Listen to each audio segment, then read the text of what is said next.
Mirror, mirror on the wall, who's the bitterest of them all?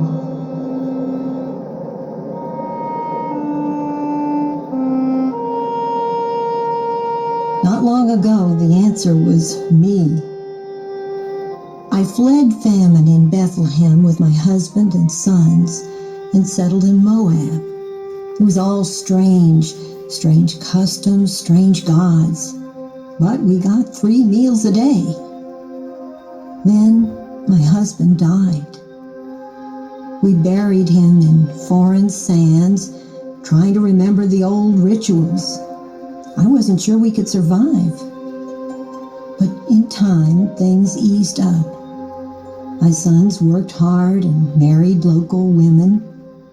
We began to feel some comfort and security until my boys died, one right after the other. My daughters-in-law stayed on, but we were just marking time. I was a woman. No way I could provide for my household. So one morning we rose at dawn and set off for Bethlehem. I'd heard the famine there was over, and I still had friends there. We had a better chance of surviving there than in Moab. We hadn't gone far before I told my daughters-in-law to go back. It broke my heart, but it was selfish to drag them along. Sweet Orpah protested at first. She knew I was right, though, and tearfully returned to her family. But feisty Ruth was having none of it. "No way," she said. "I'm going where you go. I'm living where you live. Your family is my family, and your God is my God. Wherever you die, I'll die there too, and that's where I'll be buried." From that moment, I felt different, like the blackness around me had thinned a little. It felt strange to return to Bethlehem after so many years. People I knew as a child stopped me on the street saying, "Is that really you, Naomi?" Of course, my name means sweet, so I started saying, "No, just call me Mara," which means bitter. It was the start of the barley harvest, and Ruth was eager to make a way for us in this new land. So she followed the harvesters, gathering what they dropped on the ground. Ruth ended up in a field owned by my husband's cousin, Boaz. When he realized who she was, he made her feel at home. He fed her and asked his servants to treat her well. When Ruth got back that night, she was elated. She'd saved some lunch for me and had a whole sack of barley, too. Things really had changed. We were just one sack of barley richer.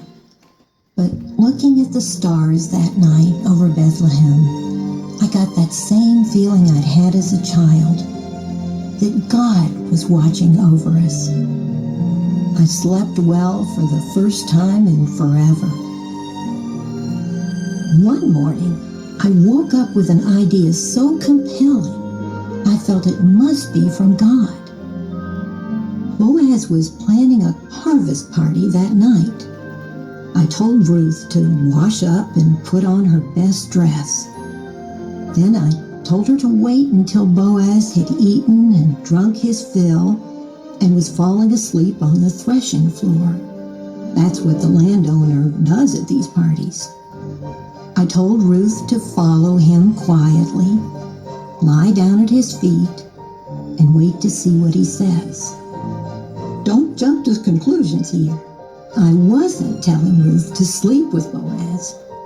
In our culture, this is a way for a widow to let a close male relative know she's available for marriage. Anyway, long story short, my plan worked, and Boaz and Ruth were soon husband and wife. It's been 2 years now. Those who knew me back then as Mara, the bitter one, wouldn't recognize me today.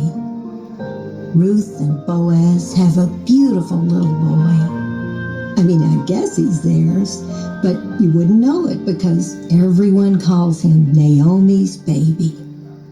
I've wrapped my life around this child, and I've never known such joy. The other day, I was at the market, and a woman asked if she could hold my baby. Now, this is a faithful prophet. I grew up with her. She said my baby would be the father of kings. And she said his great-grandson would be the Messiah.